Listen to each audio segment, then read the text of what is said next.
your church is filled, and the earth is filled with your glory.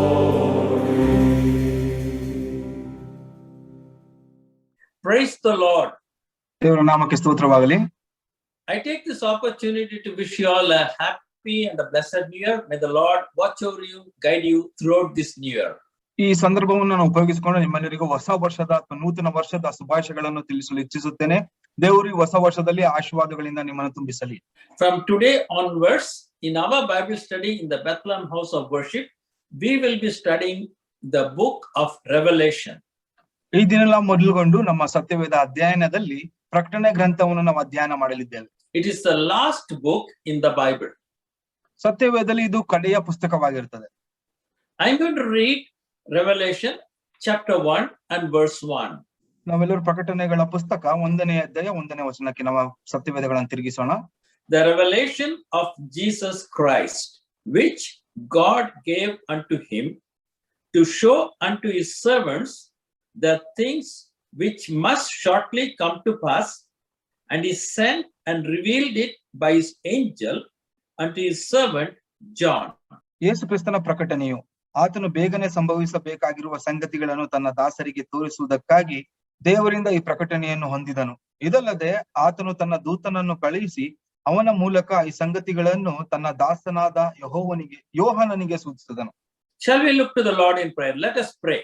Loving Heavenly Father, we say thank you to you for granting us this time to study the book of Revelation. Thank you for all those who have joined. Lord, we say thank you to you because you have not left anything which we need to know in this world. You have revealed the future also to us.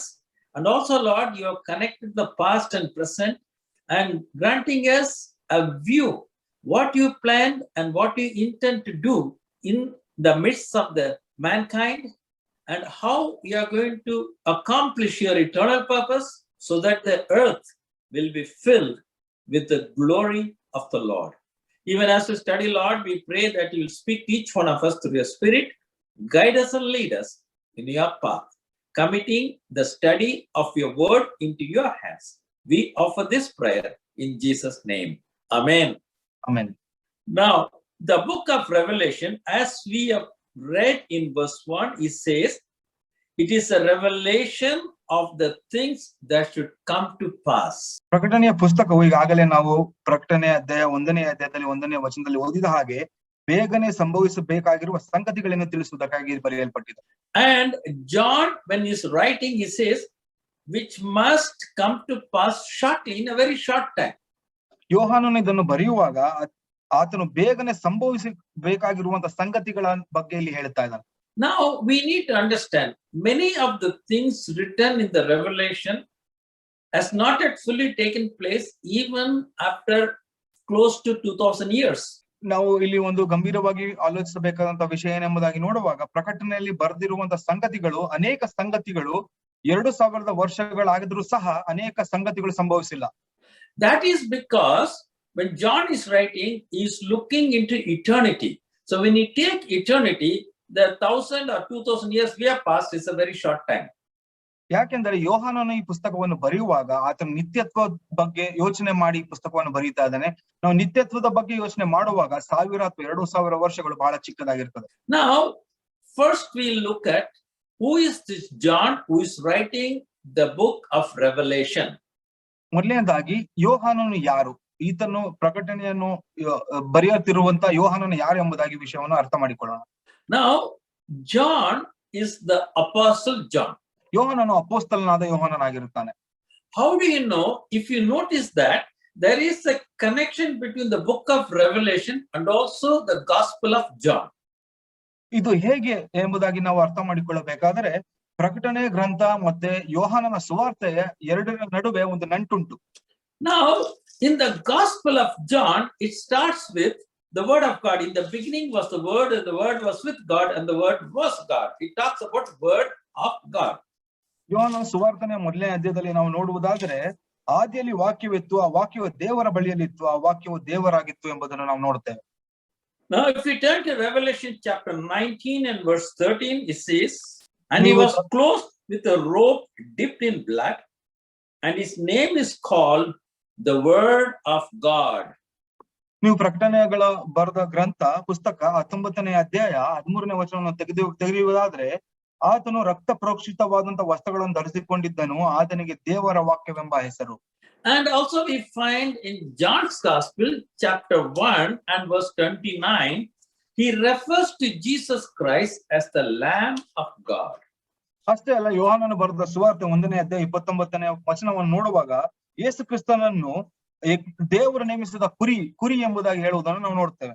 I'm reading John's Gospel, chapter 1, verse 29. The next day, John saw Jesus coming unto him and said, "Behold the Lamb of God, which takes away the sin of the world." ಯೋಹಾನನ ಬರೆದ ಸುವಾರ್ತೆ 1ನೇ ಅಧ್ಯಾಯ 29ನೇ ವಚನ. ಮರುದಿನ ಯೋಹಾನನು ತನ್ನ ಕಡೆಗೆ ಬರುವ ಯೇಸುವನ್ನು ನೋಡಿ, ಆಗೋ ಯಜ್ಞಕ್ಕೆ ದೇವರು ನೇಮಿಸಿದ ಕುರಿ, ಲೋಕದ ಪಾಪವನ್ನು ನಿವಾರಣೆ ಮಾಡುವವನು. And please turn with me to Revelation chapter 5. I'm going to read verse 6. ದಯಮಾಡಿ ನನ್ನ ಜೊತೆ ಪ್ರಕಟಣೆಗಳ ಬರೆದ ಪುಸ್ತಕ 5ನೇ ಅಧ್ಯಾಯ 6ನೇ ವಚನಕ್ಕೆ ತಿರುಗಿ. And I beheld, and lo, in the midst of the throne, under the 4 living creatures, and in the midst of the elders stood a lamb, as though it has been slain, having 7 horns, 7 eyes, which are the 7 spirits of God, sent forth into all the world. ಸಿಂಹಾಸನವು 4 ಜೀವಿಗಳು ಇದ್ದ ಸ್ಥಳಕ್ಕೆ, ಹಿರಿಯರು ಇದ್ದ ಸ್ಥಳಕ್ಕೂ ಮಧ್ಯದಲ್ಲಿ ಒಂದು ಕುರಿ ಕೊಯ್ಯಲ್ಪಟ್ಟದ್ದಾಗಿ ನಿಂತಿರುವುದನ್ನು ಕಂಡೆನು. ಅದಕ್ಕೆ 7 ಕೊಂಬುಗಳು 7 ಕಣ್ಣುಗಳು ಇದ್ದವು. ಅವು ಏನೆಂದರೆ ಭೂಮಿಯ ಮೇಲೆಲ್ಲ ಕಳಿಸಲ್ಪಟ್ಟಿರುವ ದೇವರ 7 ಆತ್ಮಗಳು.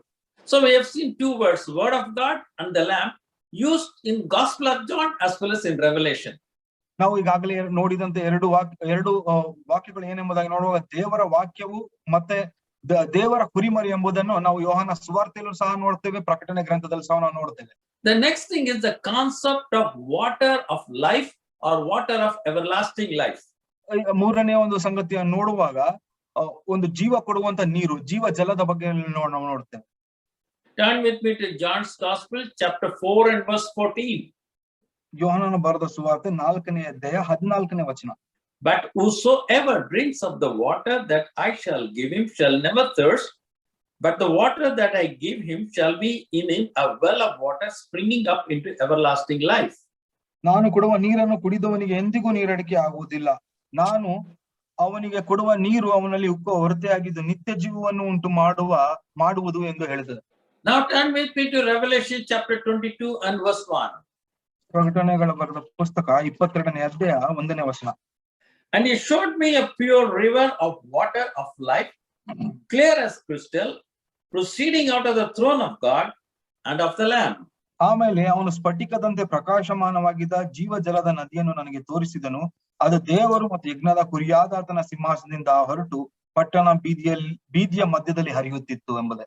Now we'll see another word. Turn with me to John's Gospel, chapter 16 and verse 33. ಮತ್ತೊಂದು ವಾಕ್ಯವನ್ನು ಓದಿಕೊಳ್ಳೋಣ. ಯೋಹಾನನ ಬರೆದ ಸುವಾರ್ತೆ 16ನೇ ಅಧ್ಯಾಯ 33ನೇ ವಚನ. He talks about overcomer. ಇಲ್ಲಿ ಜಯ ಹೊಂದುವವರ ಬಗ್ಗೆ ಮಾತನಾಡುವುದನ್ನು ನಾವು ನೋಡುತ್ತೇವೆ. These things I have spoken unto you, that in me and you might have peace. In the world you shall have tribulation, but be of good cheer. I have overcome the world. ನೀವು ನನ್ನಲ್ಲಿದ್ದು ಮನಃಶಾಂತಿಯನ್ನು ಹೊಂದಿದವರಾಗಿರಬೇಕೆಂದು ಇದನ್ನೆಲ್ಲ ನಿಮಗೆ ಹೇಳಿದ್ದೆನು. ಲೋಕದಲ್ಲಿ ನಿಮಗೆ ಸಂಕಟ ಉಂಟು, ಧೈರ್ಯವಾಗಿರಿ, ನಾನು ಲೋಕವನ್ನು ಜಯಿಸಿದ್ದೇನೆ ಎಂದು ಹೇಳಿದನು. The concept of overcoming. Turn with me to Revelation chapter 2 and verse 7. ಜಯ ಹೊಂದುವುದರ ಬಗ್ಗೆ ಇನ್ನೊಂದು ಪ್ರಕಟಣೆ ಪುಸ್ತಕದಲ್ಲಿ 2ನೇ ಅಧ್ಯಾಯಕ್ಕೆ ನಾವು ತಿರುಗಿಸೋಣ. Revelation 2:7. He that has an ear, let him hear what the Spirit says unto the churches. To him that overcomes will I give to eat the tree of life, which is in the midst of the paradise. 2ನೇ ಅಧ್ಯಾಯ 7ನೇ ವಚನ. ದೇವರಾತ್ಮನು ಸಭೆಗಳಿಗೆ ಹೇಳುವುದನ್ನು ಕಿವಿಯನ್ನು ಕೇಳಲಿ. ಯಾವನು ಜಯ ಹೊಂದುತ್ತಾನೋ ಅವನಿಗೆ ದೇವರ ಪರದೇಶದಲ್ಲಿರುವ ಜೀವದಾಯಕ ವೃಕ್ಷದ ಹಣ್ಣನ್ನು ತಿನ್ನುವುದಕ್ಕೆ ಕೊಡುವನು. Now, many people in the world, skeptics, those who don't believe in the word of God, will say, no, John did not write, somebody else wrote later on. But we know fully well now, John the Apostle wrote the gospel as well as the book of Revelation. ಈ ಲೋಕದವರು ಅಂದರೆ ದೇವರನ್ನು ಅರಿಯದವರು ಯೋಹಾನನು ಈ ಪ್ರಕಟಣೆಯ ಗ್ರಂಥವನ್ನು ಬರೆದಿಲ್ಲ ಎಂಬುದಾಗಿ ಹೇಳ್ತಾರೆ. ಆದ್ರೆ ನಾವು ಈಗ ನೋಡಿದ ಹಾಗೆ ಯೋಹಾನನು ತಾನೇ ಪ್ರಕಟಣೆ ಗ್ರಂಥವನ್ನು ಬರೆದಿರುವುದಕ್ಕೆ ನಮಗೆ ಇಲ್ಲಿ ತೋರಿಸುತ್ತದೆ. There were early historians who are living in the 1st, 2nd, and 3rd centuries, they all mentioned this. I'll tell some names. Now you'll find a man called Justin Martyr, Clement of Alexandria, Hippolytus, Origen, Irenaeus. All these people lived around that time, early time. They all said that John the Apostle wrote the book of Revelation. ಇತಿಹಾಸದಲ್ಲಿ ಇದ್ದವರು 1ನೇ 2ನೇ ಶತಮಾನದಲ್ಲಿ ಇದ್ದವರು ಕೆಲವರ ಹೆಸರುಗಳು John Martyr, Clement of Alexandria, Hippolytus, Origen ಇಂಥವರು ಯೋಹಾನನು ಅಪೊಸ್ತಲನಾದ ಯೋಹಾನನೇ ಒಂದು ಪ್ರಕಟಣೆಯ ಪುಸ್ತಕವನ್ನು ಬರೆದಿರ್ತಾನೆ ಎಂಬುದಾಗಿ ಹೇಳೋದನ್ನು ನಾವು ನೋಡ್ತೇವೆ. Now turn to Revelation chapter 1 and verse 9. ಪ್ರಕಟಣೆಗಳ ಬರೆದ ಪುಸ್ತಕ 1ನೇ ಅಧ್ಯಾಯ 9ನೇ ವಚನಕ್ಕೆ ತಿರುಗಿಸಿರಿ. I, John, also am your brother, companion in tribulation, in the kingdom and patience of Jesus Christ, was in the isle that is called Patmos for the word of God and for the testimony of Jesus Christ. ನಿಮ್ಮ ಸಹೋದರನು ಯೇಸುವಿನ ನಿಮಿತ್ತ ಹಿಂಸೆಯಲ್ಲಿಯೂ ರಾಜ್ಯದಲ್ಲಿಯೂ ತಾಳ್ಮೆಯಲ್ಲಿಯೂ ನಿಮ್ಮೊಂದಿಗೆ ಪಾಲುಗಾರನಾಗಿರುವ ಯೋಹಾನನೆಂಬ ನಾನು ದೇವರ ವಾಕ್ಯಕ್ಕೋಸ್ಕರವೂ ಯೇಸುವಿನ ವಿಷಯವಾದ ಸಾಕ್ಷಿಗೋಸ್ಕರವೂ Patmos ದ್ವೀಪದಲ್ಲಿದ್ದೇನೆ. John was ministering in certain areas and he was captured and put as a prisoner in an island called Patmos. ಯೋಹಾನನು ದೇವರ ಸುವಾರ್ತೆಯನ್ನು ಈ ರೀತಿಯಾಗಿ ಕೆಲವು ಪ್ರಾಂತ್ಯಗಳಲ್ಲಿ ಸುವಾರ್ತೆಯನ್ನು ಸಾರುತ್ತಿರುವಾಗ ಆತನನ್ನು ಹಿಡಿದು ಪತ್ಮೋಸ್ ದ್ವೀಪದ ಒಂದು ಸೆರೆಮನೆಗೆ ಆತನನ್ನು ಹಾಕಿದ್ದರು. Historically, it is mentioned John the Apostle was a prisoner in Patmos. The Patmos island, if you want to look at it today, it is very close to the country called Turkey. Patmos ದ್ವೀಪವು ಒಂದು Turkey ಎಂಬ ದೇಶಕ್ಕೆ ಬಹಳ ಹತ್ತಿರವಾಗಿರುವುದು, ಸಮೀಪವಾಗಿರುವುದನ್ನು ನಾವು ನೋಡ್ತೇವೆ. ಯೋಹಾನನು ಇಲ್ಲಿ ಸೆರೆಮನೆಯ ವಾಸಿಯಾಗಿ ಅಲ್ಲಿ ಪತ್ಮೋಸ್ ದ್ವೀಪದಲ್ಲಿ ಇದ್ದದನ್ನು ಸಹ ನಾವು ಇಲ್ಲಿ ನೋಡ್ತೇವೆ. John also mentions 7 churches in chapter 2 and chapter 3. 2ನೇ ಅಧ್ಯಾಯ ಮತ್ತೆ 3ನೇ ಅಧ್ಯಾಯದಲ್ಲಿ ಯೋಹಾನನು 7 ಸಭೆಗಳ ಕುರಿತು ಇಲ್ಲಿ ಮಾತನಾಡುತ್ತಾನೆ. These churches were flourishing in the time of John the Apostle. ಯೋಹಾನನ ಅಪೊಸ್ತಲನಾದ ಯೋಹಾನ ಸಮಯದಲ್ಲಿ ಈ 7 ಸಭೆಗಳು ಒಂದು ಫಲಭರಿತವಾದಂತ ಸಭೆಗಳಾಗಿದ್ದವು. Apostle Paul, Apostle John, they went and ministered here. ಅಪೊಸ್ತಲನಾದ ಪೌಲನು ಮತ್ತೆ ಅಪೊಸ್ತಲನಾದ ಯೋಹಾನನು ಈ ಸ್ಥಳಗಳಿಗೆ ಹೋಗಿ ಅಲ್ಲಿ ವಾಕ್ಯವನ್ನು ಸಾರುತ್ತಾ ಇದ್ದರು. As we go through the book of Revelation, we find a prophetic word. Jesus says, if you do not follow me, I will remove the candlestick from you. ಇಲ್ಲಿ ಪ್ರಕಟಣೆ ಪುಸ್ತಕದಲ್ಲಿ ನಾವು ಓದುತ್ತಾ ಹೋಗುವಾಗ ಇಲ್ಲಿ ಒಂದು ಪ್ರವಾದನೆ ಮಾತು ಇಲ್ಲಿ ಯೇಸು ಸ್ವಾಮಿ ಹೇಳುವುದನ್ನು ನಾವು ಓದುತ್ತೇವೆ. ನೀವು ನನ್ನನ್ನು ಹಿಂಬಾಲಿಸದೆ ಹೋದರೆ ನಿಮ್ಮಲ್ಲಿರುವಂತ ದೀಪವನ್ನು ನಾನು ತೆಗೆದು ಹಾಕುತ್ತೇನೆ ಎಂಬುದನ್ನು. And Jesus gave the warning to the 7 churches mentioned in chapter 2 and chapter 3. 2ನೇ ಮತ್ತು 3ನೇ ಅಧ್ಯಾಯದಲ್ಲಿ ಬರೆಯಲ್ಪಟ್ಟಿರುವಂತ 7 ಸಭೆಗಳಿಗೆ ಎಚ್ಚರಿಕೆ ಮಾತುಗಳನ್ನು ಯೇಸು ಸ್ವಾಮಿ ಹೇಳುವುದನ್ನು ನಾವು ನೋಡುತ್ತೇವೆ. And today the 7 churches are in the Islamic country called Turkey, and they are not operating. The lampstands has been taken out. ಈ ದಿನಮಾನಗಳಲ್ಲಿ ನಾವು ನೋಡುವಾಗ ಈ 7 ಸಭೆಗಳು ಒಂದು ಮುಸ್ಲಿಮರ ಮಧ್ಯದಲ್ಲಿ ಇರುವಂತ ದೇಶದಲ್ಲಿ, ಟರ್ಕಿಯ ದೇಶದಲ್ಲಿ ಇರುತ್ತದೆ. ಮತ್ತೆ ಇವರು ಒಂದು ಯೇಸು ಸ್ವಾಮಿಯನ್ನು ಅದು ಹಿಂಬಾಲಿಸದೆ ಇಲ್ಲವರದನ್ನು ಸಹ ನಾವು ನೋಡ್ತೇವೆ. But if you go to Turkey, these are all tourist attractions. You can visit these places. They will tell you that there was a church a long time ago, but now there is no church. ಈ ರೀತಿಯಾಗಿ ಈ ದಿನಮಾನಗಳಲ್ಲಿ ನೀವು ಟರ್ಕಿಗೆ ನೀವು ಹೋಗುವುದಾದರೆ ಇವೆಲ್ಲವೂ ಒಂದು tourist place ಆಗುಂಟು. ಅಲ್ಲಿ ಈ ರೀತಿಯಾಗಿ ಕ್ರೈಸ್ತ ಸಭೆಯು ಕೂಡಿ ಬರುತ್ತಾ ಇತ್ತು ಎಂಬುದಾಗಿ ಐತಿಹಾಸಿಕವಾಗಿ ಹೇಳ್ತಾರೆ ಹೊರತು ಈ ಸಮಯದಲ್ಲಿ ಅಲ್ಲಿ ಯಾರು ಕ್ರೈಸ್ತರು ಕೂಡಿ ಬರುವುದನ್ನು ನಾವು ನೋಡಬಹುದು.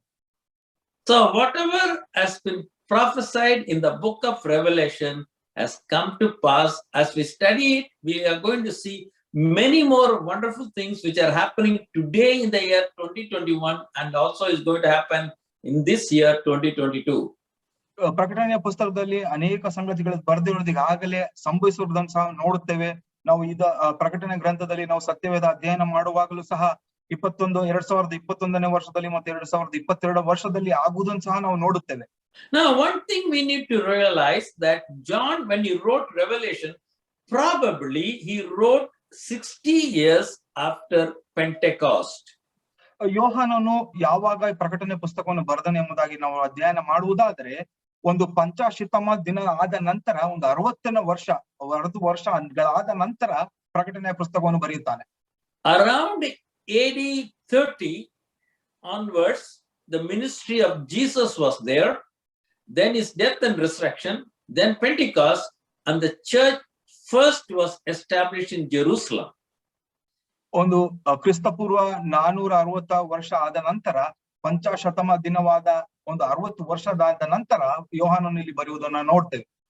Now, when the church was established in Jerusalem, later on it moved over to Antioch. ಈ ಎಲ್ಲಾ ಸಭೆಗಳು ಯೆರೂಸಲೇಮಿನಲ್ಲಿ ಪ್ರಾರಂಭಿಸಿತು, ನಂತರ ಅಂತಿಯೋಕ್ಯಕ್ಕೆ ಇದು ಚದುರಿದ ಹೋಗಿದ್ದಂತೂ ನಾವು ನೋಡ್ತೇವೆ. From Antioch, Paul and Barnabas and Silas later on took the gospel. We read everything in the Acts of the Apostle. ಅಂತಿಯೋಕದಿಂದ ಹೇಗೆ ಪೌಲನು, ಬಾರ್ನಬಸನು, ಸೀಲನು ಹೇಗೆ ಸುವಾರ್ತೆಯನ್ನು ಇತರ ಸ್ಥಳಗಳಿಗೆ ಅಥವಾ ಪ್ರಾಂತ್ಯಗಳಿಗೆ ತೆಗೆದುಕೊಂಡು ಹೋದರು ಎಂಬುದನ್ನು ನಾವು ಅಪೊಸ್ತಲ ಕೃತ್ಯದಲ್ಲಿ ನಾವು ಓದ್ತೇವೆ. During that time only, the churches were flourishing at Ephesus, Smyrna, Pergamon, Thyatira, Sardis, Philadelphia, and Laodicea. ಅದೇ ಸಮಯದಲ್ಲಿ ಎಫೆಸ, ಸ್ಮರ್ನ, ಪೆರ್ಗಮ, ಥುವೈತರ, ಸಾರ್ದಿಸ್, ಫಿಲಡೆಲ್ಫಿಯಾ, ಲವದೋಕಿಯಾ ಎಂಬ ಸಭೆಗಳಲ್ಲೂ ಸಹ ಒಂದು ಸಭೆಯು ಒಂದು ಫಲಿಸುತ್ತಾ ಇತ್ತು. And the book of Revelation is written to these 7 churches. ಮತ್ತೆ ಪ್ರಕಟಣೆ ಬರೆದಿರುವಂತಹ ಪುಸ್ತಕದಲ್ಲೂ ಸಹ ಇಲ್ಲಿ ಪತ್ರಿಕೆಗಳು ಬರೆದಿರುವುದು ಸಹ ಈ 7 ಸಭೆಗಳಿಗೋಸ್ಕರವೇ. Look at Revelation chapter 1 and verse 4. ಪ್ರಕಟಣೆ ಗ್ರಂಥ 1ನೇ ಅಧ್ಯಾಯ 4ನೇ ವಚನಕ್ಕೆ ತಿರುಗಿಸೋಣ. John to the 7 churches which are in Asia. ಆಸ್ಯ ಸೀಮೆಯಲ್ಲಿರುವ 7 ಸಭೆಗಳಿಗೆ ಯೋಹಾನನು ಬರೆಯುವುದೇನೆಂದರೆ, we need to understand a few things as we come to the book of Revelation. ನಾವು ಪ್ರಕಟಣೆಯ ಗ್ರಂಥವನ್ನು ಅಧ್ಯಯನ ಮಾಡುವಾಗ ನಾವು ಕೆಲವು ಸಂಗತಿಗಳನ್ನು ಪೂರ್ವಭಾವಿಯಾಗಿ ತಿಳಿದುಕೊಳ್ಳುವುದು ಅವಶ್ಯಕವಾಗಿರುತ್ತದೆ. If you read the Gospels, the 4 Gospels, they give the narrative of the life and teachings of Jesus Christ. 4 ಸುವಾರ್ತೆಗಳನ್ನು ನೀವು ಓದುವುದಾದರೆ ಯೇಸು ಕ್ರಿಸ್ತನ ಒಂದು ಜೀವಿತವನ್ನು, ಸುವಾರ್ತೆ ಕಾರ್ಯಗಳನ್ನು ತಿಳಿಸುವಂತದ್ದಾಗಿರುತ್ತದೆ. Same way, the Acts of the Apostles also gives the narrative of what was happening in the church establishment. ಅದೇ ರೀತಿಯಲ್ಲಿ ಅಪೊಸ್ತಲ ಕೃತ್ಯಗಳಲ್ಲಿ ಸಭೆಯ ಒಂದು ಸ್ಥಾಪಿತವಾಗುವಾಗ ಹೇಗೆ ಏನು ಸಂಭವಿಸಿತು ಎಂಬುದಾಗಿ ಸಹ ಅಪೊಸ್ತಲರು ಅಲ್ಲಿ ಬರೆಯುವುದನ್ನು ಸಹ ನಾವು ನೋಡ್ತೇವೆ. But if you see in the New Testament, there are epistles, they are in the form of a letter. Somebody is writing to somebody else. ನಾವು ಹೊಸ ಒಡಂಬಡಿಕೆಯಲ್ಲಿ ಈ ಪತ್ರಿಕೆಗಳನ್ನು ನಾವು ನೋಡುವಾಗ ಇವೆಲ್ಲವೂ ಪತ್ರಿಕೆಗಳಾಗಿದೆ. ಕೆಲವರು ಒಬ್ಬನಿಗೆ ಬರೆಯುವಂತ ಪತ್ರಿಕೆಗಳಾಗಿ ಇಲ್ಲಿ ಬರೆಯಲ್ಪಟ್ಟಿದೆ. If you come to the Old Testament, a book like Psalms, it is written in a poetic form. It's a poetry. ನೀವು ಹಳೆ ಒಡಂಬಡಿಕೆಗೆ ಕೀರ್ತನೆಯ ಪುಸ್ತಕಕ್ಕೆ ನೀವು ಬರುವುದಾದ್ರೆ ಇದು ಒಂದು ಕಾವ್ಯ ರೂಪವಾಗಿ ಬರೆದಿರುವುದನ್ನು ನಾವು ನೋಡ್ತೇವೆ. The book of Revelation is written using symbols. ಆದ್ರೆ ಪ್ರಕಟಣೆ ಗ್ರಂಥಕ್ಕೆ ನಾವು ಬರುವಾಗ ಇದು ಚಿಹ್ನೆಗಳ ಕುರಿತಾಗಿ ಇದರ ಮೇಲೆ ಬರೆಯಲ್ಪಟ್ಟಿದೆ. What do we mean by saying it is written as symbols? ಚಿಹ್ನೆಗಳ ಮೇಲೆ ಇದರನ್ನು ಬರೆಯಲ್ಪಟ್ಟಿದೆ ಎಂಬುದಾಗಿ ನೋಡುವಾಗ ಅದನ್ನು ಏನು ಸೂಚಿಸುತ್ತದೆ? Suppose you open a newspaper and see a cartoon. If it shows a lotus figure in the cartoon, you all know that it refers to the political party BJP. ನೀವು ವಾರ್ತಾಪತ್ರಿಕೆಗಳನ್ನು ತೆರೆದು ಒಂದು ಕಾರ್ಟೂನ್ ಅನ್ನು ನೀವು ನೋಡುವಾಗ ಅಲ್ಲಿ ಒಂದು ತಾವರೆ ಹೂವನ್ನು ನೀವು ನೋಡುವಾಗ ಅದು ಒಂದು ಪೊಲಿಟಿಕಲ್ ಪಾರ್ಟಿ ಆಗಿರುವಂತ ಬಿಜೆಪಿ ಅದನ್ನು ಸೂಚಿಸುವುದನ್ನು ನಾವು ನೋಡ್ತೇವೆ. In case you see a hand in the political cartoon, you know that it refers to Congress. ಅದೇ ರೀತಿಯಲ್ಲಿ ನೀವು ಒಂದು ಹಸ್ತವನ್ನು ನೋಡುವುದಾದರೆ ಅದು ಕಾಂಗ್ರೆಸ್ ಅನ್ನು ಸೂಚಿಸುವುದನ್ನು ಸಹ ನಾವು ಅರ್ಥ ಮಾಡಿಕೊಳ್ಳಬಹುದು. So the book of Revelation is also written with symbols. We need to understand what the symbols mean. ಪ್ರಕಟಣೆಯ ಪುಸ್ತಕವು ಸಹ ಚಿಹ್ನೆಗಳ ಮೇಲೆ ಬರೆಯಲ್ಪಟ್ಟುಂಟು. ಈ ಚಿಹ್ನೆಗಳು ಏನೆಂಬುದನ್ನು ನಾವು ಅರ್ಥ ಮಾಡಿಕೊಳ್ಳುವುದು ಅಥವಾ ಗ್ರಹಿಸಿಕೊಳ್ಳುವುದು ಬಹಳ ಮುಖ್ಯವಾಗಿರುತ್ತದೆ. So we start with Revelation chapter 1 verse 4. It says, John is writing to 7 churches. ನಾವು ಪ್ರಕಟಣೆಗಳು ಬರೆದ ಪುಸ್ತಕ 1ನೇ ಅಧ್ಯಾಯ 4ನೇ ವಚನದಿಂದ ನಾವು ಪ್ರಾರಂಭಿಸೋಣ. ಇಲ್ಲಿ ನಾವು ನೋಡ್ತೀವಿ ಯೋಹಾನನು ಆಸ್ಯ ಸೀಮೆಯಲ್ಲಿ ಇರುವಂತ 7 ಸಭೆಗಳಿಗೆ ಪತ್ರಗಳನ್ನು ಬರೆಯುವುದನ್ನು ನಾವು ನೋಡ್ತೇವೆ. The number 7 in the circumstances indicates completion. 7 ಈ ಸಂಖ್ಯೆ 7 ಏನನ್ನು ಸೂಚಿಸುತ್ತದೆ ಎಂಬುದಾಗಿ ನೋಡುವಾಗ ಅದು ಪರಿಪೂರ್ಣತೆಯನ್ನು ಸೂಚಿಸುವಂತದ್ದಾಗಿರ್ತದೆ. So when John says 7 churches, he means to the entire church, the completion of the church, which includes your church and all the churches which are running in the world today. They are all included in that number 7. 7 ಸಭೆಗಳನ್ನು ಸೂಚಿಸುವಂತ ಇಲ್ಲಿ ಬರೆಯುವಾಗ ಇದು ನಮ್ಮ ಸಭೆ ಅಥವಾ ನಿಮ್ಮ ಸಭೆಯನ್ನು ಸಹ ಸೂಚಿಸುವಂತಾಗಿರುತ್ತದೆ. ಪ್ರಪಂಚದಲ್ಲಿರುವಂತ ಎಲ್ಲ ಸಭೆಗಳನ್ನು ಸೂಚಿಸುವಂತ ಆಗಿರುತ್ತದೆ. ಯಾಕೆಂದ್ರೆ 7 ಪರಿಪೂರ್ಣತೆಯನ್ನು ಸೂಚಿಸುತ್ತದೆ. So when we are going to read the message to the 7 churches, apply to your own church which is existing in the world today in this year 2022. ನಾವು ಪತ್ರಿಕೆಗಳನ್ನು 7 ಸಭೆಗೆ ಬರೆದಂತ ಪತ್ರಿಕೆಗಳನ್ನು ನಾವು ಓದಿಕೊಳ್ಳುವಾಗ ಇದು ನಮ್ಮ ಸಭೆಗಳಿಗೂ ಸಹ ಅದು ಅನುಗುಣವಾಗಿರುತ್ತದೆ. Now, over a period of time, people were reading Revelation and also telling how to understand the book. ನಾವು ಹಿಂದಿನ ದಿವಸಗಳಲ್ಲಿ ನೋಡಿದವು, ಅನೇಕರು ಪ್ರಕಟಣೆ ಪುಸ್ತಕಗಳ ಬಗ್ಗೆ ಮಾತನಾಡಿದ್ರು, ಮತ್ತೆ ಪ್ರಕಟಣೆ ಪುಸ್ತಕವನ್ನು ಹೇಗೆ ಗ್ರಹಿಸಿಕೊಳ್ಳಬೇಕೆಂಬುದಕ್ಕೆ ಸಹ ಅವರು ಮಾತನಾಡುವುದನ್ನು ನಾನು ನೋಡಿದ್ದೇನೆ. You will find a mixture of teaching coming on the book of Revelation. We need to be careful about it.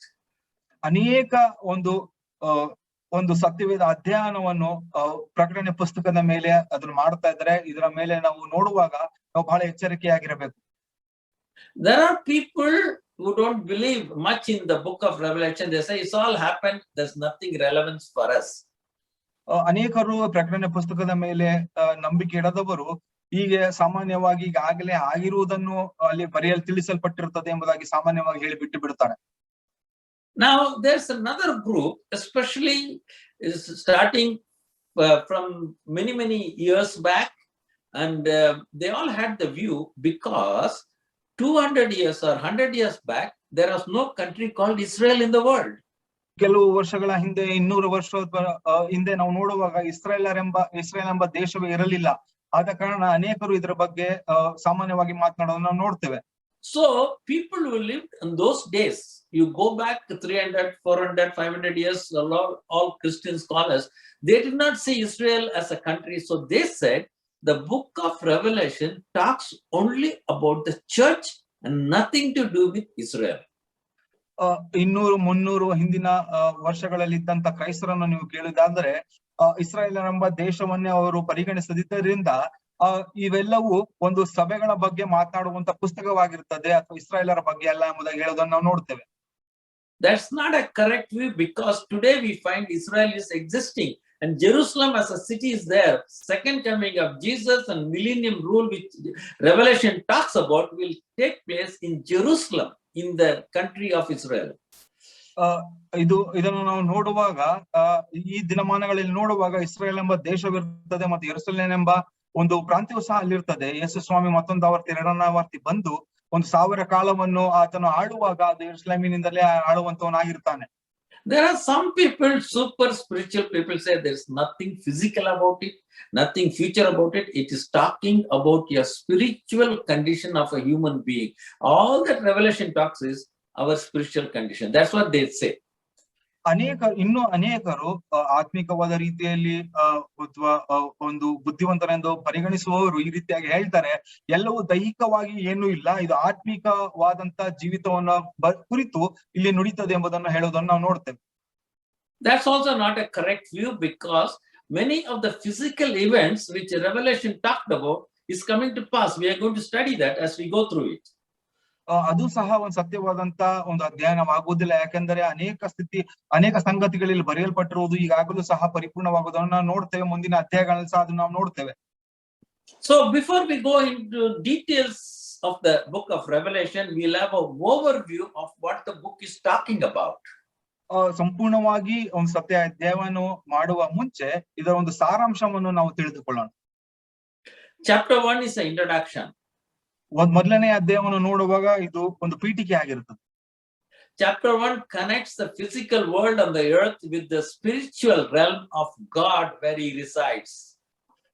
ಮೊದಲನೆಯ ಅಧ್ಯಾಯವನ್ನು ನಾವು ಓದುವಾಗ ಒಂದು ಈ ಪ್ರಪಂಚವನ್ನು ದೇವರ ಒಂದು ರಾಜ್ಯಕ್ಕೆ ಒಂದು ಜೋಡಿಸುವಂತ ಸ್ಥಿತಿಯನ್ನು ನಾವು ಇಲ್ಲಿ ನೋಡ್ತೇವೆ. Now, Revelation is a book which talks about the physical conditions on the earth and links up all the physical conditions to the spiritual realm where God resides. So both things we need to understand now. ಇಲ್ಲಿ ಮೊದಲನೇ ಅಧ್ಯಾಯದಲ್ಲಿ ನೋಡುವಾಗ ಒಂದು ದೈಹಿಕವಾದ ರೀತಿಯಲ್ಲಿ ನಡೆಯುವಂತ ಸಂಗತಿಗಳು ಹೇಗೆ ಆತ್ಮಿಕವಾದ ರೀತಿಯಲ್ಲಿ ಹೇಗೆ ದೇವರು ಇರುವಂತ ಪ್ರದೇಶದ ಅಥವಾ ದೇವರು ಇರುವಂತ ರಾಜ್ಯಕ್ಕೆ ಹೇಗೆ ಇದು ಅನುಗುಣವಾಗಿರ್ತದೆ ಎಂಬುದನ್ನು ನಾವು ಅರ್ಥ ಮಾಡಿಕೊಳ್ಳಬೇಕಾಗಿರ್ತದೆ.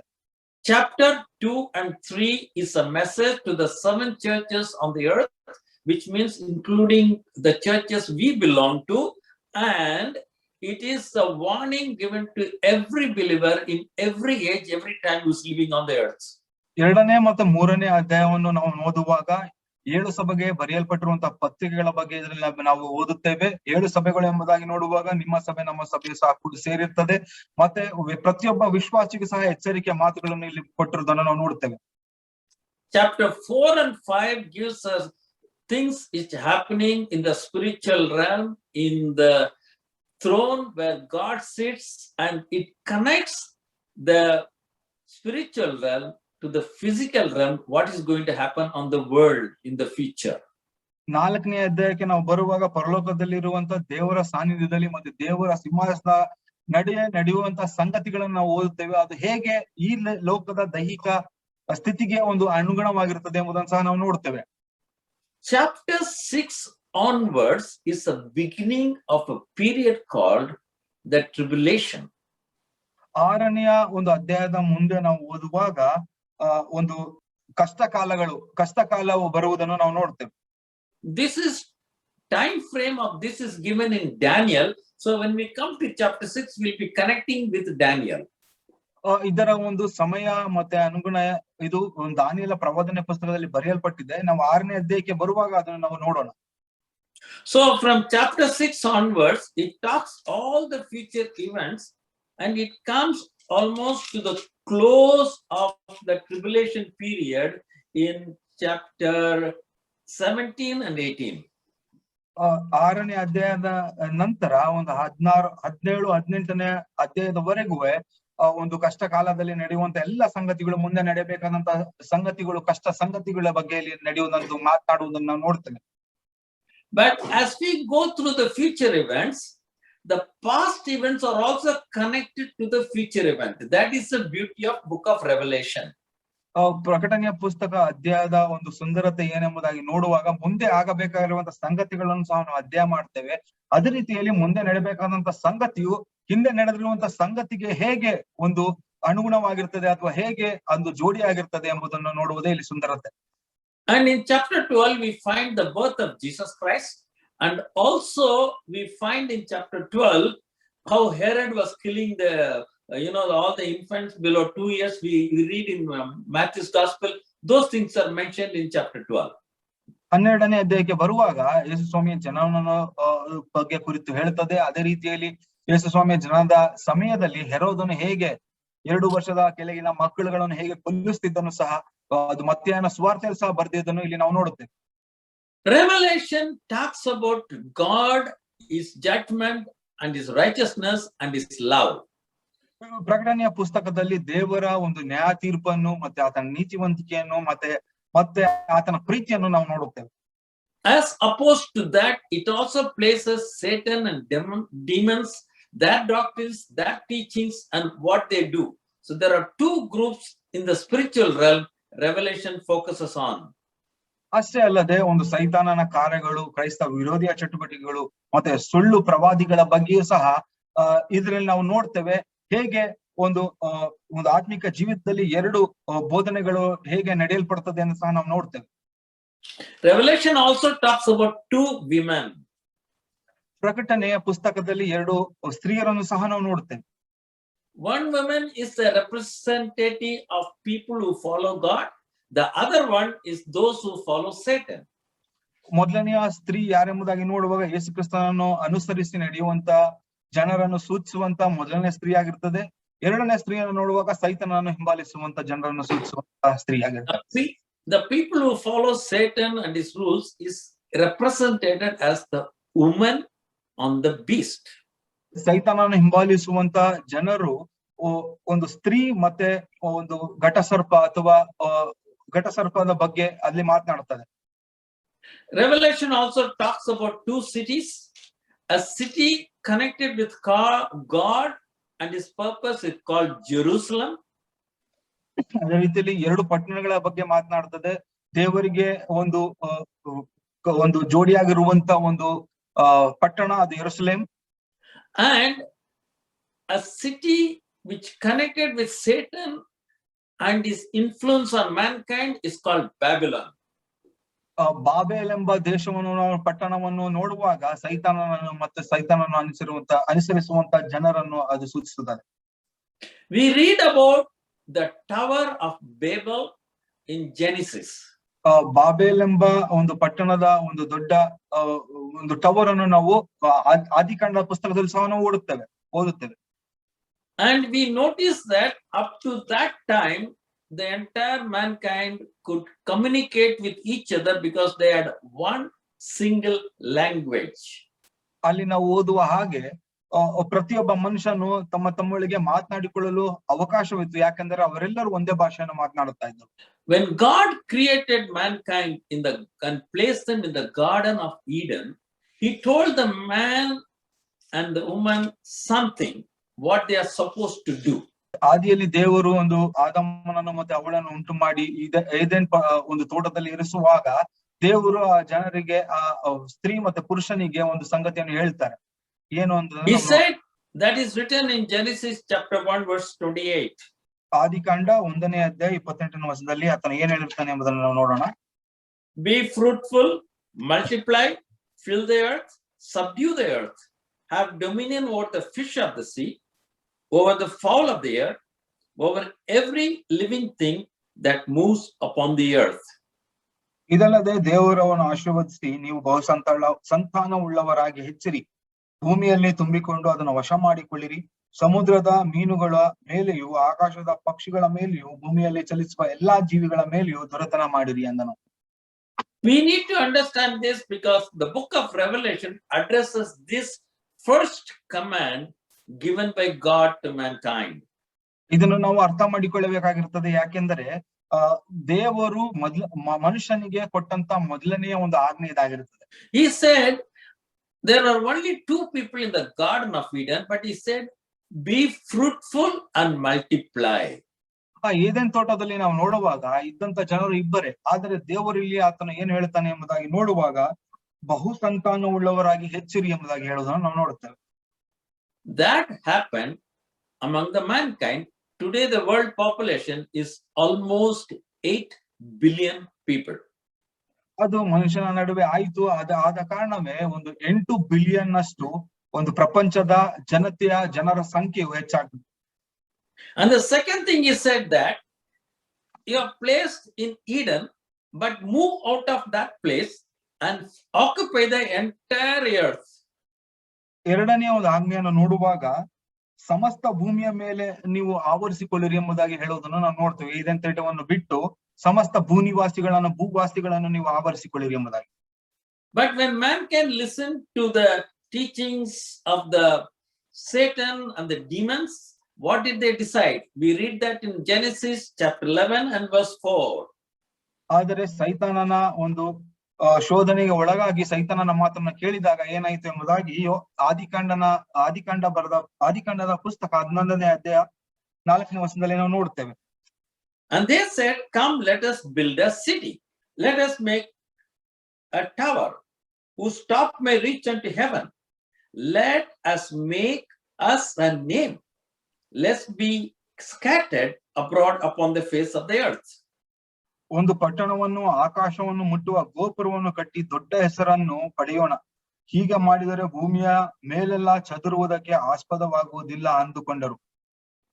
What did the mankind living at Babel at that time decide?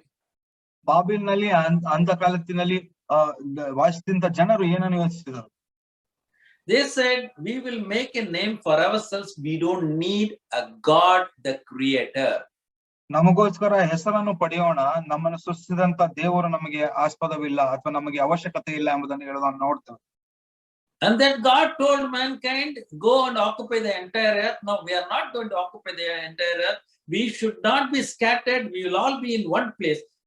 That was the starting point of the rebellion against God by the whole of mankind. ದೇವರ ಆಜ್ಞೆ ಏನಾಗಿತ್ತು ಎಂಬುದಾಗಿ ನೋಡುವಾಗ, ಭೂಮಿಯಲ್ಲೆಲ್ಲ ಚದರಿ ನೀವು ಆವರಿಸಿಕೊಳ್ಳಿರಿ ಎಂಬುದಾಗಿ ಹೇಳುವಾಗಲೂ ಸಹ ಅವರು ಜನರು ಚದರಿ ಹೋಗುವುದಕ್ಕೆ ಆಸ್ಪದವಾಗಬಾರದು ಎಂಬುದಾಗಿ ಪಟ್ಟಣವನ್ನು ಗೋಪುರವನ್ನು ಕಟ್ಟುವುದನ್ನು ನೋಡುವಾಗ ದೇವರಿಗೆ ವಿರೋಧಿಸಿ ನಡೆಯುವುದನ್ನು ನಾವು ನೋಡುತ್ತೇವೆ. So when God confirmed the language, the mankind split and they had to go around the world and occupy it. They could not live in the same place because they were speaking different languages. ಆದ್ರೆ ದೇವರು ಅವರ ಮಧ್ಯದಲ್ಲಿ ಮಾಡಿದಂತ ಒಂದು ಭಾಷೆಯ ತಾರುಮಾರು ಮಾಡಿದ್ದರಿಂದ ಅವರು ಎಲ್ಲಾ ಜನರು ಒಂದೇ ಪಟ್ಟಣದಲ್ಲಿ ಇರಲು ಸಾಧ್ಯವಾಗಲಿಲ್ಲ. So right in the place of Babel, a town developed very much during the time of the kings we read in the history, Hammurabi, later on by Nebuchadnezzar. That town is called Babylon. So Babylon stands in the book of Revelation for anything which opposes God. ಇದೇ ಸ್ಥಳದಲ್ಲಿ ನಾವು ರಾಜರನ್ನು ನೋಡುವಾಗ ಹಮರೇಬ ಮತ್ತೆ ನೆಬೂಕದ್ನೆಚ್ಚರ ಸಮಯದಲ್ಲೂ ಸಹ ಈ ಪಟ್ಟಣಗಳು ಬಾಬಿಲೋನ್ ಎಂಬ ಅಥವಾ ಬಾಬೆಲ್ ಎಂಬ ದೇಶವನ್ನು ಕಟ್ಟುವುದನ್ನ ಬಗ್ಗೆ ನಾವು ನೋಡ್ತೇವೆ. ಅದೇ ಪಟ್ಟಣವು ಸಹ ಪ್ರಕಟಣೆಯ ಪುಸ್ತಕದಲ್ಲಿ ಬರೆಯಲ್ಪಟ್ಟಿರುವುದನ್ನು ನಾವು ನೋಡ್ತೇವೆ. So we find when the Revelation refers to Babylon, it talks about the rebellion against God, the Creator. ಪ್ರಕಟಣೆ ಪುಸ್ತಕದಲ್ಲಿ ಒಂದು ಬಾಬೆಲನ್ನು ನಾವು ನೋಡುವಾಗ ಅದೇನ ಸೂಚಿಸುತ್ತದೆ ಎಂಬುದಾಗಿ ನೋಡುವಾಗ ಸೃಷ್ಟಿಕರ್ತನಾದಂತ ದೇವರನ್ನು ವಿರೋಧಿಸಿ ನಡೆದಂತ ಜನರನ್ನು ಸೂಚಿಸುತ್ತದೆ. And the book of Revelation says Babylon will be completely taken out of the earth. In other words, the rebellion against God will be removed before Christ could come back to the earth to rule the millennial rule. ಪ್ರಕಟಣೆ ಪುಸ್ತಕದಲ್ಲಿ ಹೀಗೆ ನೋಡುತ್ತೇವೆ, Babel ಎಂಬ ದೇಶವು ಈ ದೇಶದಿಂದ ಈ ಲೋಕದಿಂದವೇ ತೆಗೆದುಹಾಕಲ್ಪಡುತ್ತದೆ ಎಂಬುದಾಗಿ, ಅದರ ಅರ್ಥವೇನೆಂಬುದಾಗಿ ನೋಡುವಾಗ ಯೇಸು ಕ್ರಿಸ್ತನ ಎರಡನೇ ಬರೋಣವು ಆಗುವುದಕ್ಕಿಂತ ಮುಂಚೆಯೇ ಕ್ರೈಸ್ತ ವಿರೋಧಿಗಳು ಅಥವಾ ಯೇಸು ದೇವರಿಗೆ ವಿರೋಧಿಗಳು ಈ ಲೋಕದಲ್ಲಿ ಇರುವುದಂತೆ ಮಾಡುವುದೇ. We will also study as we go through Revelation. It talks about what the rebellion against God created among mankind. ಮುಂದೆ ಪುಸ್ತಕದಲ್ಲಿ ನಾವು ಅಧ್ಯಯನ ಮಾಡುವಾಗ ಯಾವ ವಿಷಯಗಳಲ್ಲಿ ದೇವರ ವಿರುದ್ಧವಾಗಿ ವಿರೋಧಿಸಿದರು ಎಂಬುದಾಗಿ ನಾವು ಅರ್ಥ ಮಾಡಿಕೊಳ್ಳುತ್ತೇವೆ. One is a religious system where mankind leaves the real God and starts making his own gods, making his own idols and own philosophies. ಮೊದಲನೆಯ ಸಂಗತಿ ಏನೆಂಬುದಾಗಿ ನೋಡುವಾಗ ಒಂದು ಧಾರ್ಮಿಕ ಸ್ಥಿತಿಗತಿಗಳಲ್ಲಿ ಸ್ವತಃ ದೇವರನ್ನೇ ಆರಾಧಿಸುವ ಬದಲು ತಮ್ಮ ಸ್ವಂತ ದೇವರುಗಳನ್ನು ಮಾಡಿಕೊಳ್ಳುವುದರ ಮುಖಾಂತರವಾಗಿ ದೇವರನ್ನು ತಿರಸ್ಕರಿಸುವುದನ್ನು ನಾವು ನೋಡ್ತೇವೆ. They are known as the religions of the world. ತಾನೇ ಒಂದು ಧಾರ್ಮಿಕ ಈ ಲೋಕದ ಧರ್ಮಗಳನ್ನು ಸೂಚಿಸುತ್ತದೆ. And mankind also creates what is known as the political system, whereby the power of a group of people is entrusted to few people, the politicians, maybe a president or a king or a prime minister. They will decide anything they want to do, which is also against God's principles. ಎರಡನೆಯ ಸ್ಥಿತಿಯನ್ನು ನೋಡುವಾಗ ಒಂದು ರಾಜಕೀಯವಾದಂತಹ ಸ್ಥಿತಿಗತಿಗಳ ಮೂಲಕವಾಗಿ ದೇವರಿಗೆ ವಿರೋಧವಾದಂತ ಸಂಗತಿಗಳನ್ನು ಮಾಡುವುದನ್ನು ನೋಡ್ತೇವೆ. ಅದೇನೆಂಬುದಾಗಿ ನೋಡುವ ಕೆಲವು ಸಂಗತಿಗಳು ಕೆಲವು ಜನರಿಗೆ ಮಾತ್ರವೇ ಒಂದು ಅಧಿಕಾರ ಮತ್ತೆ ಶಕ್ತಿ ಸಾಮರ್ಥ್ಯವನ್ನು ಕೊಡುವುದು. Third thing is the economic system. God created the world and gave to mankind equally. We should share, but you will find the wealth of the world, it gets accumulated in the hands of a few very, very rich people. That is called the economic system. That is also not according to God's principle. ಮುಂದಿನ ಒಂದು ಸಮಸ್ಯೆಯನ್ನು ನೋಡುವಾಗ ಅದು ವಾಣಿಜ್ಯವಾದಂತ ಸಮಸ್ಯೆ. ದೇವರು ಸೃಷ್ಟಿಕರ್ತನು ಸೃಷ್ಟಿ ಮಾಡುವಾಗ ಎಲ್ಲರೂ ಸಮಾನರಾಗಿರಬೇಕೆಂಬುದಾಗಿ ಸೃಷ್ಟಿಸಿದನು. ಆದ್ರೆ ಈ ಲೋಕದ ಸರ್ವ ಸಂಪತ್ತುಗಳನ್ನು ನೋಡುವಾಗ ಕೆಲವರ ಕೈಗಳಲ್ಲಿಯೇ ಅದು ಕೂಡಿತಾ ಇರುವುದನ್ನು ನಾವು ನೋಡುತ್ತೇವೆ. ಇದು ಸಹ ದೇವರಿಗೆ ವಿರೋಧವಾದಂತ ಸಂಗತಿ. The original idea of this started in Babel. Then later on, when the Bible refers to Babylon, specifically in Revelation, it talks about the religious, the political, and the economic system which are built by mankind, which are against the principles of God. ಮೊದಲನೇದಾಗಿ Babel ಎಂಬ ದೇಶದಲ್ಲಿ ಸಹ ಈ ಸ್ಥಿತಿಗತಿಗಳನ್ನು ಪ್ರಾರಂಭಿಸಿದ್ದನ್ನು ನೋಡುತ್ತೇವೆ. ಒಂದು ಪ್ರಕಟಣೆಯ ಪುಸ್ತಕದಲ್ಲಿ ಸಹ ನಾವು ಓದುವಾಗ ಒಂದು ಧಾರ್ಮಿಕವಾದಂತಹ ಸ್ಥಿತಿ, ಮತ್ತೆ ರಾಜಕೀಯವಾದಂತಹ ಸ್ಥಿತಿ, ಮತ್ತೆ ವಾಣಿಜ್ಯವಾದಂತಹ ಸ್ಥಿತಿಗತಿಗಳು, ಏರುಪೇರುಗಳನ್ನು ಸಹ ನಾವು ಪ್ರಕಟಣೆ ಪುಸ್ತಕದಲ್ಲಿ ನಾವು ನೋಡುತ್ತೇವೆ. Now, in order to bring his rule and also to remove this concept against God, Christ is bringing tribulation period, which is mentioned in Revelation chapter 6 onwards. ಇದೆಲ್ಲವನ್ನು ಸಹ ತಾರುಮಾಡು ಮಾಡಲಿಕ್ಕೋಸ್ಕರವೇ ಒಂದು ಮಹಾ ಸಂಕಟ ಕಾಲವು ಇಲ್ಲಿಗೆ ಲೋಕಕ್ಕೆ ತರಲ್ಪಡುವುದು. ಅದನ್ನು ತಾನೇ ನಾವು 6ನೇ ಅಧ್ಯಾಯದಿಂದ ಮುಂದೆ ನಾವು ಓದುವಂತವರಾಗಿರುತ್ತೇವೆ. The tribulation which will last 7 years, we are going to link it to Daniel's prophecy also later on. It will destroy the nature, the creation of God, and also mankind, which is 8 billion, whatever be the population is there, it will come down by 50%. Only half the people will remain, rest of will die. ಮಹಾ ಸಂಕಟ ಕಾಲದಲ್ಲಿ ನಾವು ನೋಡುವಾಗ ಅದು 7 ವರ್ಷಗಳ ಬಗ್ಗೆ ನಾವು ನೋಡುತ್ತೇವೆ. ಮತ್ತೆ ದಾನಿಯೇಲ ಪ್ರವಾದನೆ ಗ್ರಂಥದಲ್ಲಿ ಸಹ ಏನು ಹೇಳುತ್ತದೆ ಎಂಬುದನ್ನು ಸಹ ನಾವು ನೋಡುವಂತವರಾಗಿರ್ತೇವೆ. ಈ ಮಹಾ ಸಂಕಟ ಕಾಲದಲ್ಲಿ ದೇವರು ಮಾಡಿದಂತ ಸೃಷ್ಟಿ ಕಾರ್ಯಗಳು ಎಲ್ಲ ನಾಶವಾಗೋದನ್ನು ನೋಡ್ತೇವೆ. ಮತ್ತೆ ಲೋಕದ ಜನರು ಸಹ ಈಗಾಗಲೇ 8 ಬಿಲಿಯನ್ ಎಂಬುದಾಗಿ ನಾವು ನೋಡುತ್ತಾ ಬಂದೆವು. ಅದು ಒಂದು 50% ಕಡಿಮೆ ಆಗುವುದನ್ನು ಸಹ ನಾವು ನೋಡುತ್ತೇವೆ. At that time, at the end of the tribulation period, there will be an economic collapse in the world because population is only 50%. There's no people to do agriculture or factories, neither are the people to buy. So the whole system is going to collapse, and there will be also implications in the political system, which will also affect the religious system. ಮಹಾ ಸಂಕಟ ಕಾಲದ ಒಂದು ಕೊನೆಯ ಸ್ಥಿತಿಗತಿಗಳನ್ನು ಅಥವಾ ದಿನಗಳನ್ನು ನಾವು ನೋಡುತ್ತಾ ಬರುವುದಾದರೆ ಒಂದು ವಾಣಿಜ್ಯ ಒಂದು ಸ್ಥಿತಿಗತಿ ಅದು ಕುಸಿತಗೊಳ್ಳುವುದನ್ನು ನಾವು ನೋಡುತ್ತೇವೆ. ಯಾಕೆಂದರೆ ಒಂದು ಜನಸಂಖ್ಯೆ ಕಡಿಮೆ ಆಗಿರುವಾಗ ಒಂದು ಕೃಷಿ ಮಾಡಲಿಕ್ಕೆ ಯಾರು ಇರುವುದಿಲ್ಲ, ಅದನ್ನು ತೆಗೆದುಕೊಳ್ಳಲಿಕ್ಕೆ ಯಾರು ಇಲ್ಲದಿರೋದ ಕಾರಣ ವಾಣಿಜ್ಯವು ಕುಸಿತದೆ. ಅದೇ ರೀತಿಯಲ್ಲಿ ಧಾರ್ಮಿಕವಾದ ಒಂದು ರಾಜಕೀಯವಾದಂತಹ ಸ್ಥಿತಿಗತಿಯಲ್ಲೂ ಸಹ ಏರುಪೇರು ಆಗ್ತದೆ. So through the tribulation time, where we mentioned 3 sevens are there, 7 seals, 7 trumpets, 7 bowls. ಮಹಾ ಸಂಕಟ ಕಾಲಗಳಲ್ಲಿ ನಾವು ನೋಡುವಾಗ 3 7ಗಳಿರ್ತದೆ. ಅದೇನೋ ಎಂಬುದಾಗಿ ನೋಡುವಾಗ 3 ಮುದ್ರೆಗಳು, 3 ತುತ್ತೂರಿಗಳು, ಮತ್ತೆ 3 ಚಿಹ್ನೆಗಳನ್ನು 7 ಚಿಹ್ನೆಗಳನ್ನು ನಾವು ನೋಡುತ್ತೇವೆ. So the 7 is a completion.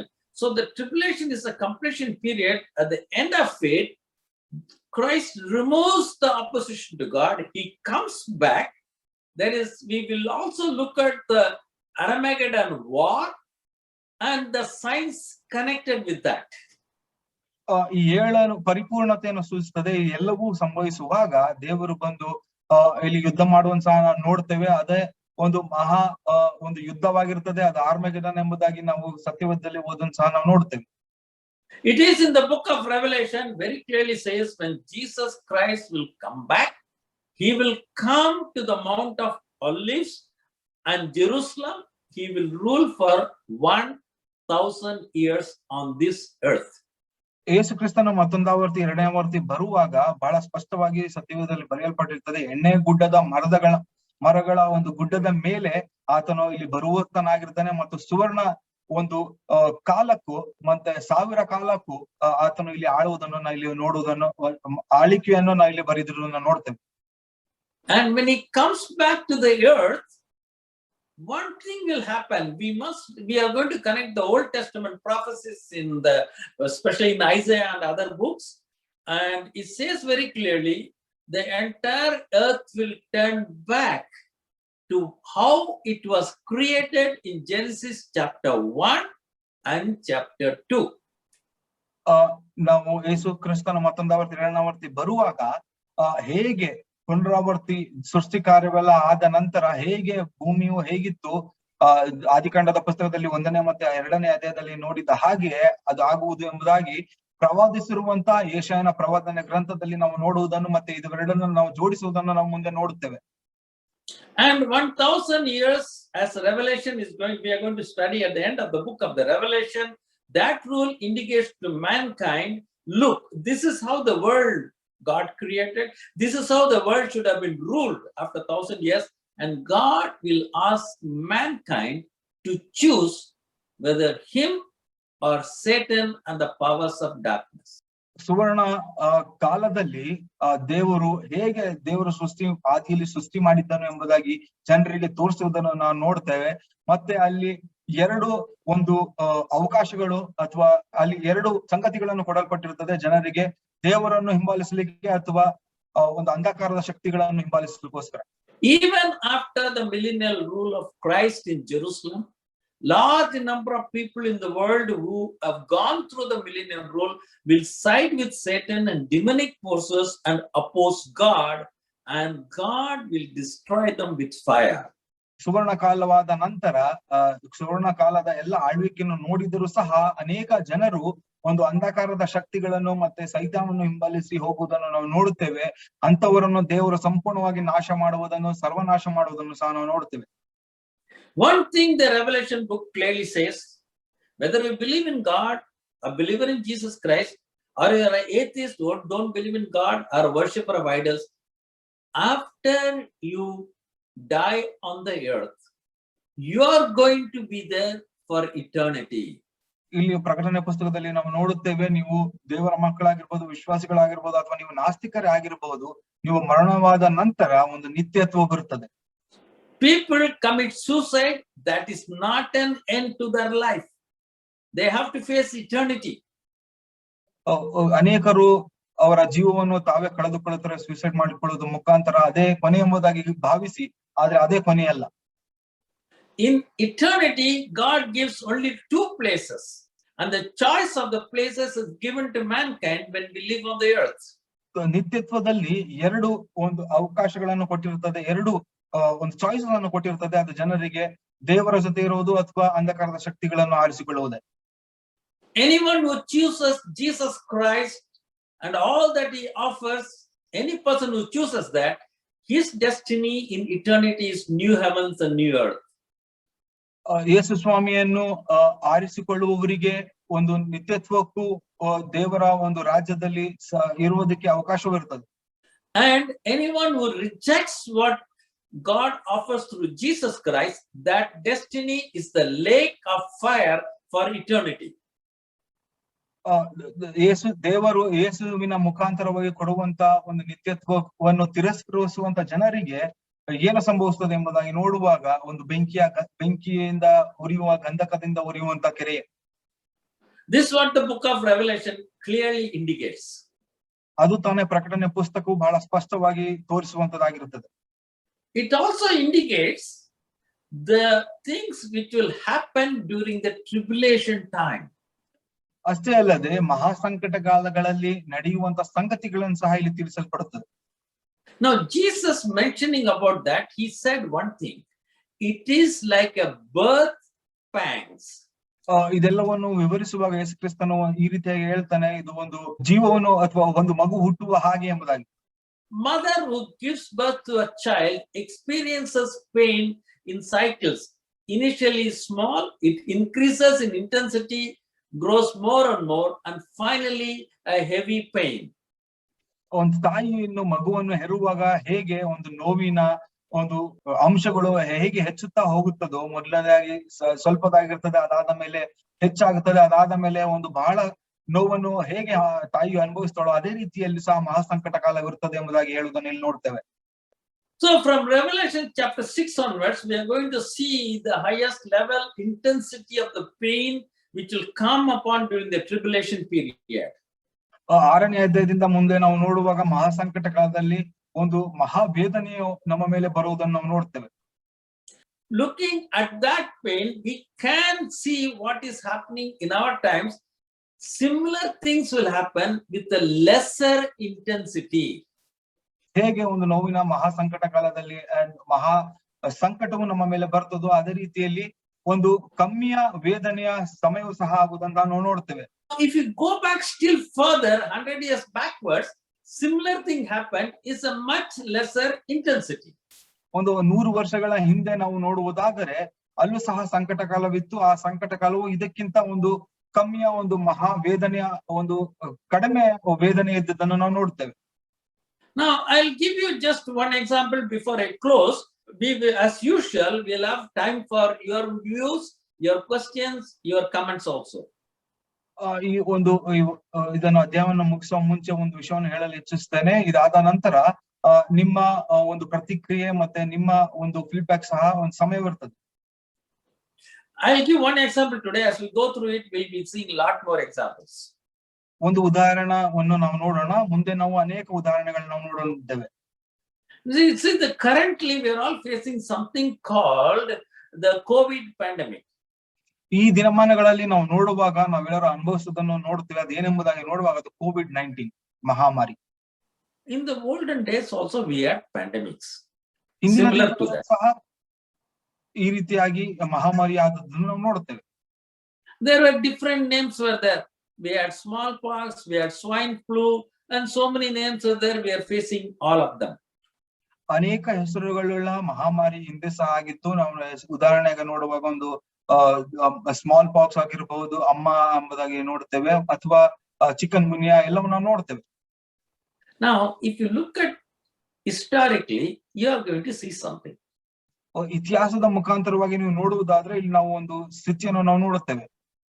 If you go back historically 200 years, all the records are there in the world. You check all those records, you'll find the initial pandemics were there in one small area of the world. ನಾವು ಇತಿಹಾಸದ ಮುಖಾಂತರವಾಗಿ ನೋಡುವಾಗ ಇದೆಲ್ಲವೂ ಮುದ್ರಣಗೊಂಡುಂಟು. ಇದನ್ನು ನೀವು ಹೋಗಿ ನೋಡುವುದಾದರೆ ಒಂದು ಚಿಕ್ಕ ಪ್ರದೇಶದಲ್ಲಿ ಒಂದು ಮಹಾಮಾರಿ ಪ್ರಾರಂಭವಾಗುವುದನ್ನು ನೋಡ್ತೇವೆ. Then it covered one full country. ಅದು ಸಣ್ಣ ಪ್ರಾಂತ್ಯದಿಂದ ಇಡೀ ದೇಶವನ್ನು ಹಬ್ಬುವುದನ್ನು ನೋಡ್ತೇವೆ. Then some of them later on covered many countries.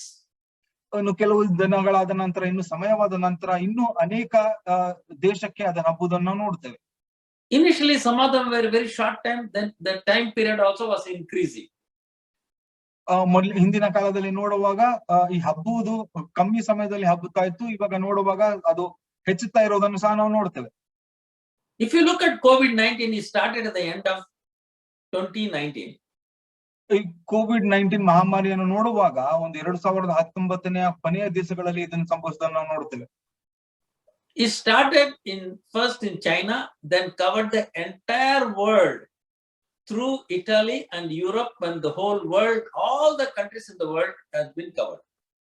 ಮೊದಲನೇದಾಗಿ ಚೈನಾದಲ್ಲಿ ಇದು ಪ್ರಾರಂಭವಾಯಿತು. ಅದಾದ ನಂತರ ಇಟಲಿ ಮತ್ತೆ ಬೇರೆ ಯುರೋಪಿನ ದೇಶದ ಮುಖಾಂತರವಾಗಿ ಇಡೀ ಪ್ರಪಂಚದಲ್ಲಿ ಹರಡಿಕೊಂಡಿತು. It continued in 2019 and 2020, 2021.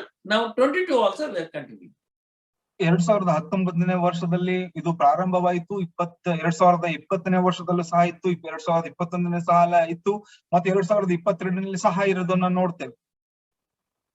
The Bible said the intensity of all these things will increase more and more. That is what we are seeing in our life today. ಸತ್ಯವೇದದಲ್ಲಿ ಈ ಪ್ರಸವ ವೇದನೆ ಅಥವಾ ಈ ಮಹಾ ಸಂಕಟವು ಅದು ಹೆಚ್ಚುತ್ತಾ ಬರುತ್ತದೆ ಎಂಬುದನ್ನು ನಾವು ನೋಡ್ತೇವೆ. ಅದು ತಾನೇ ಇದಾಗಿರುತ್ತದೆ. So as we start going through the book of Revelation, we are going to see many other things, and many things which is beyond, we could not even think is happening today in our presence. So we know that what God has said will come to pass. ಮುಂದಿನ ದಿವಸಗಳಲ್ಲಿ ನಾವು ಪ್ರಕಟಣೆ ಪುಸ್ತಕ ಅಧ್ಯಯನ ಮಾಡುತ್ತಾ ಹೋಗುವಾಗ ಅನೇಕ ಸಂಗತಿಗಳನ್ನು ನಾವು ತಿಳಿಯ ಪಡುತ್ತೇವೆ. ಮತ್ತೆ ನಮ್ಮ ಒಂದು ಜ್ಞಾನಕ್ಕೆ ನಿಲುಕದಂತ ಅನೇಕ ಸಂಗತಿಗಳು ನಮ್ಮ ಮಧ್ಯದಲ್ಲಿ ಆಗುವುದನ್ನು ಮತ್ತೆ ಆಗಿರುತ್ತಿರುವುದನ್ನು ನಾವು ನೋಡುತ್ತೇವೆ. Now we have to know why John was asked to write the book of Revelation. ಇಲ್ಲಿ ಒಂದು ವಿಷಯ ಅರ್ಥ ಮಾಡಿಕೊಳ್ಳಬೇಕಾಗಿರ್ತದೆ. ಯಾಕೆ ಯೋಹಾನನು ಪ್ರಕಟಣೆ ಗ್ರಂಥವನ್ನು ಬರೆಯಲಿಕ್ಕೆ ಆರಿಸಿಕೊಂಡರು? I'll read Revelation chapter 9, verse 20, the first part in English. ಪ್ರಕಟಣೆಯ ಪುಸ್ತಕ 9ನೇ ಅಧ್ಯಾಯ 20ನೇ ವಚನವನ್ನು ನಾನು ನೋಡುತ್ತೇನೆ. And the rest of the men who were not killed by these plagues, yet repented not of the works of their hands. ಉಪದ್ರವಗಳಿಂದ ಸಾಯದೆ ಉಳಿದ ಜನರು ತಾವೇ ಮಾಡಿಕೊಂಡ ವಿಗ್ರಹಗಳನ್ನು ಬಿಟ್ಟು ದೇವರ ಕಡೆಗೆ ತಿರುಗಲಿಲ್ಲ. God wants every man to repent and come back to him. That is the purpose of Revelation. ದೇವರು ಈ ಪೂಜೆಗಳನ್ನು, ವಿಗ್ರಹಗಳ ಪೂಜೆಯನ್ನು ಜನರು ಮಾಡುವನ್ನು ಬಿಟ್ಟು ದೇವರ ಕಡೆಗೆ ಪಶ್ಚಾತ್ತಾಪದಿಂದ ಹಿಂದೆ ಬರುವುದೇ ದೇವರ ಒಂದು ಆಶೆ ಆಗಿರುತ್ತದೆ. Now, I've given you an overview of the book of Revelation. And next time when we meet for Bible study, we'll be going into the details of every chapter, every verse into those details. ಪ್ರಕಟಣೆ ಪುಸ್ತಕದ ಪೀಠಿಕೆಯನ್ನು ನಿಮ್ಮ ಮುಂದೆ ಹಾಕಿದ್ದೇನೆ. ಮುಂದಿನ ದಿವಸಗಳಲ್ಲಿ ಇನ್ನು ಬಹಳ ವಿವರವಾಗಿ ಇದನ್ನು ನಾವು ಅಧ್ಯಯನ ಮಾಡಲಿಕ್ಕೆ ನಾವು ಹೋಗುತ್ತೇವೆ.